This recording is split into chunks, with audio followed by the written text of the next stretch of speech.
Today I'm talking about 4 topics in photography that rear their heads occasionally.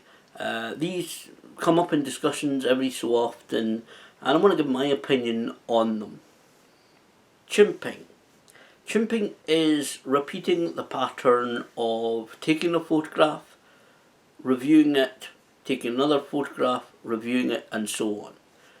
The term chimping comes from, well, it's normally a group situation where somebody takes a photograph and immediately tries to show those with them the photograph, saying, oh, look at what I've just taken, basically.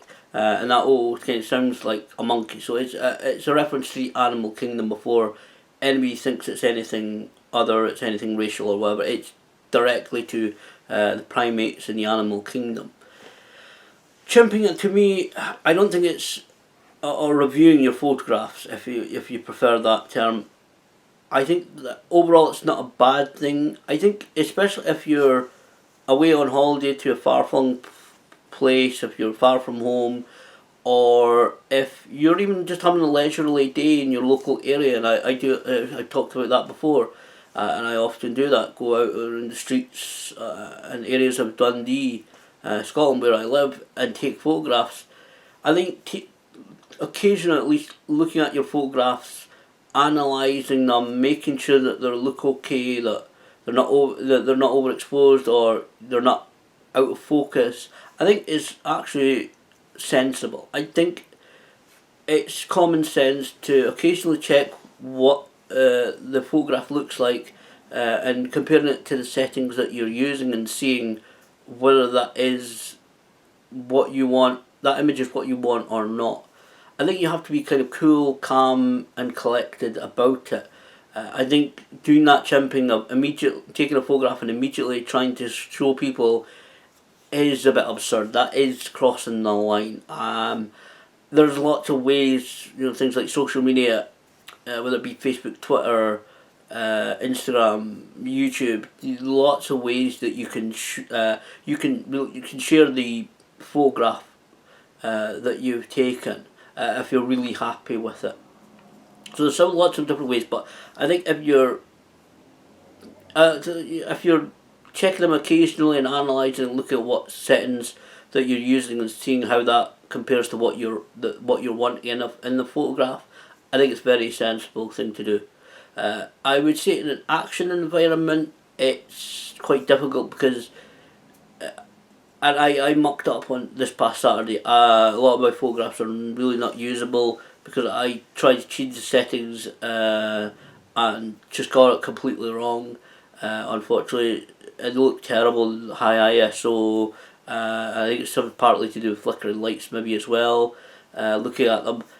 And I think, if I'm honest, I kind of screwed up on them, but I think in an action environment you try and use this, set your settings quite early on, because especially in an action or sports environment, if you continue to look at review your photographs, you're going to miss out on potentially some good photographs.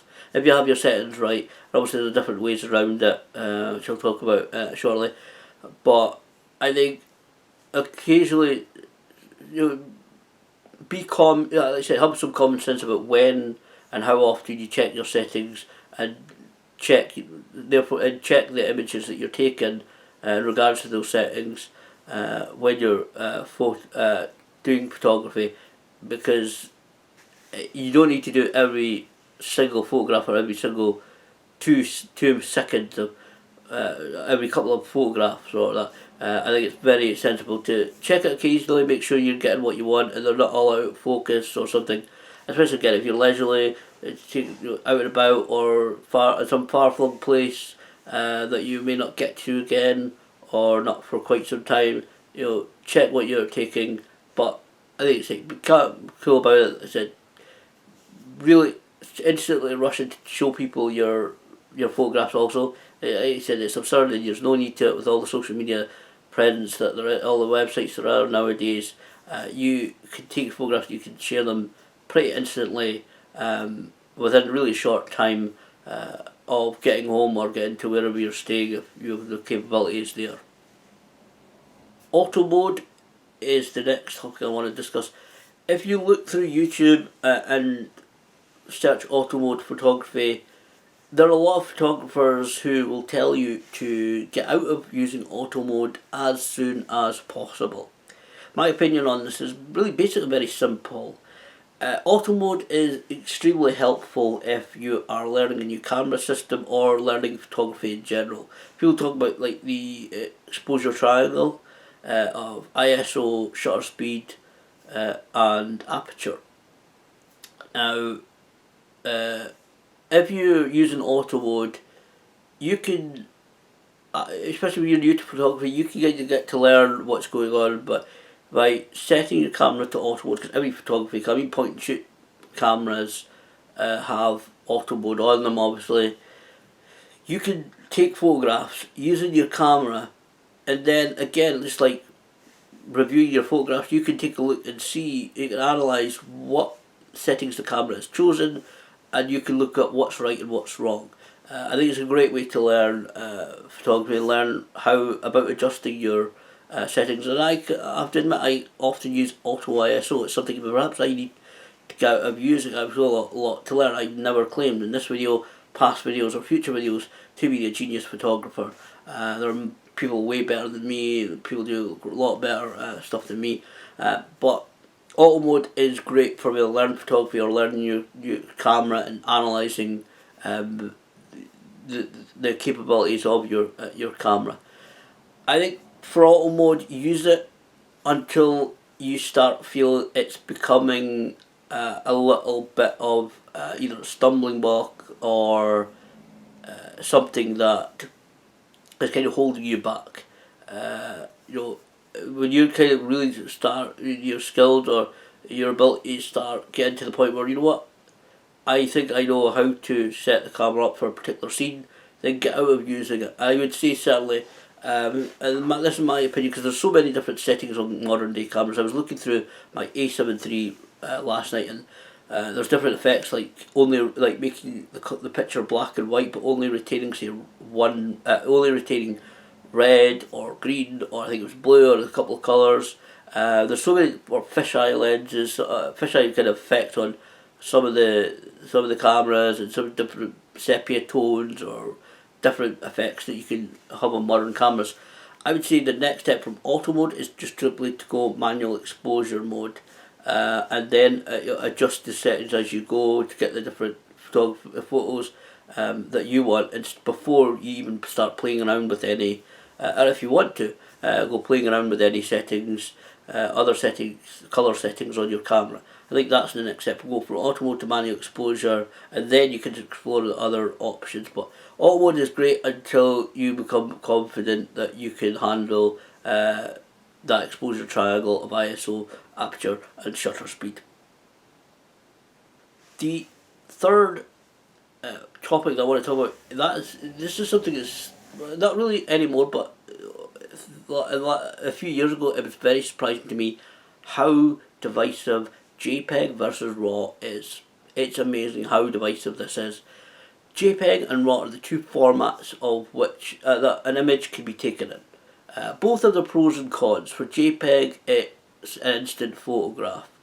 You can't do much editing to it, but if you have your camera settings right, you can get you have that instant photograph. It takes up less space on, say, an SD card. And I've done a lot of shooting JPEGs, partly because of that reason. For JPEGs, for workflow as well, especially, I said I do wrestling photography, and so I can take maybe a couple of thousand photographs. For workflow of editing them, not really editing them, but I can relatively, well, a lot quicker than RAW files, I can go through these JPEGs and say, right, that's a good one, that's not a good one, delete or not delete. For RAW files, obviously it takes up a lot more space on the memory cards, because it preserves pretty much all of the data that an image is made of. You have to edit RAW files. I mean, there are some programs out there that you can go editing things out there. You can instantly go from. You can make all the RAW files JPEGs. But sometimes I tried one of them that I have on the was it Photoshop's Elements, that I have, which actually doesn't currently support A7 III RAW files, but I have a converter now that I'm using. Sometimes it can just retain the softness, and some of the images are not sharp, so RAW files you need to go through them and edit them. But also that takes a lot of time. So there's pros and cons of both RAW and JPEG. I would say, to be honest, like every other topic, it's up to each individual what they want to do. If you're going to a situation, a scene, or a place that you know, I need to use, say, 500th of a second aperture 7.1 with an ISO of, say, 200, just plucking numbers out of the air there.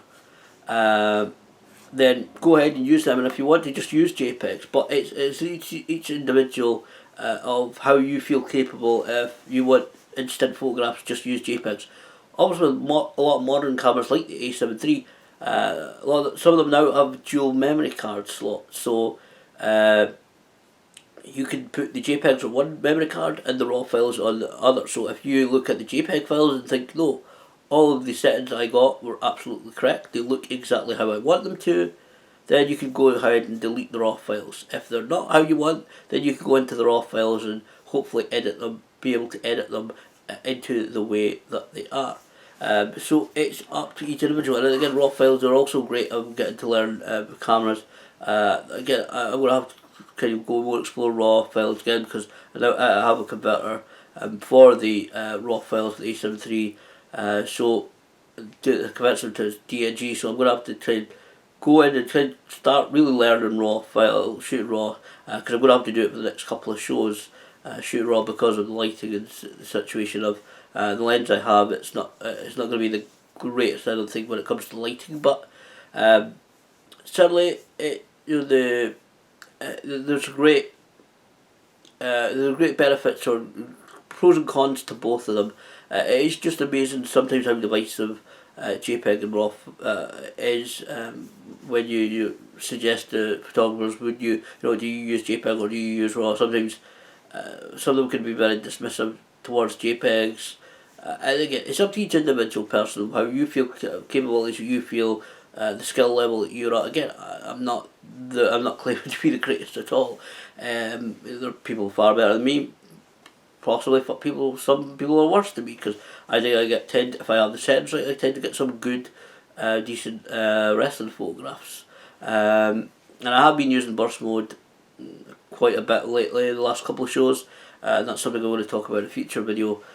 But RAW files, JPEG files, it's one of the most divisive, I think, topics in photography. But it's up to each individual person what you want to use, or your circumstances, etc. So like these, it's up to each individual person, RAW or JPEG. I've been using a lot of JPEGs, but I do want to get into the RAW and learning. I think it's advantageous for somebody to learn both. JPEG you don't really need to learn a huge amount, but RAW, to get a handle on RAW, I think is something that is a sensible decision I think I made, and I'm going to get back to doing very shortly, is getting to kind of handle RAW files as well. I think both have their advantages and disadvantages, but I think having a handle on both, I think that is probably a better position for most people. The last subject that I want to talk about is composition. Now, I'm going to very quickly say this. I just think that it's up, again, like every one of these, it's up to each individual person what makes a good composition, what makes a good photograph. If you look on YouTube, you'll find lots of people given what kind of could be guidelines for what they think makes a good photograph. There's several different supposed guidelines that are out there. There's leading lines, for example, which is, for instance, taking a picture of, say, a garden path. So the path is supposed to lead your eye perhaps up to the house, to look at the house, maybe if you've got the house in your photograph. Or there's the rule of thirds, where you have something in each third of the photograph. So from, say, the bottom of the photograph, you have, say, perhaps grass in a park. The middle third of the photograph there's trees, and maybe the top third of the photograph is sky. I think it's up to each individual person what makes a good photograph. I don't think a lot of people will say photography is art, or and that art is subjective, and I think photography is subjective, whether it be art or not. A lot of people disagree with these statements as well, but I think it's up to each individual person what they think is a good photograph. I think it's up to you what you want to photograph, how you want to photograph it, and the results are determined by you. I would hate to see people pressured to think, saying, "Oh, that's a horrible image because the camera is slightly tilted too much this way or that way," or there are different reasons, or it's in black and white, that's not good, or if you zoom into the photograph, it's not got very sharp edges. I don't know, some angle, some brickwork at the back of it, or right at the top of it, or wherever. I think composition is something that is entirely up to each individual. It's depending on what you're photographing, what you want to photograph, and how you want to photograph it. So I'd say it's up to each individual. A lot of these topics, from chimping, auto mode, raw JPEG to composition, it's up to each individual person, I think, of how they want to approach photography. People have their preferences, and if they've got preferences for a reason, that's entirely fine, and that's up to them. If they've come to those positions for a reason, and through experience perhaps, then hey, that is perfectly fine. I've said it before. That's perfectly. If somebody comes to a position or stands on something because they've actually looked into it and experienced it or whatever, that is perfectly fine. But again, all these up to each individual. Very quickly, I have bought a ticket for this weekend's Dundee Flower and Food Festival. It's the first time I've actually gone to the festival quite a few years now, actually. The reason I bought a ticket for one of the days this weekend to go to it. I haven't been to it. I don't know what I'm going to capture. I did ask on the Facebook page, and they say there's no restrictions about bringing a camera again. Going back to those amateur photography videos I did a while ago. Sometimes you have to ask permission or check that you're allowed in the camera, especially if it's a ticket buying situation. So you don't get there and say you can't come in the camera, and maybe you're ages away from home, and you have no choice kind of to turn away, or you kind of waste. You can't get in. If you can't get in, maybe because you've got a camera with you, maybe you've got to trek all the way back to the house. If you really want to take the camera home, then go back and then maybe get in. But I honestly don't know what results I'm going to capture. I'm looking forward to it. I hope we'll get some good ones. I'll put up a video if I get some decent ones. So it's been a summer of quite some good events. I'm going to make a video about near the end of maybe a couple of months, because there's still a couple of events. The Pride thing going on. There's the opening of the P&A Museum, which I'll get to hopefully.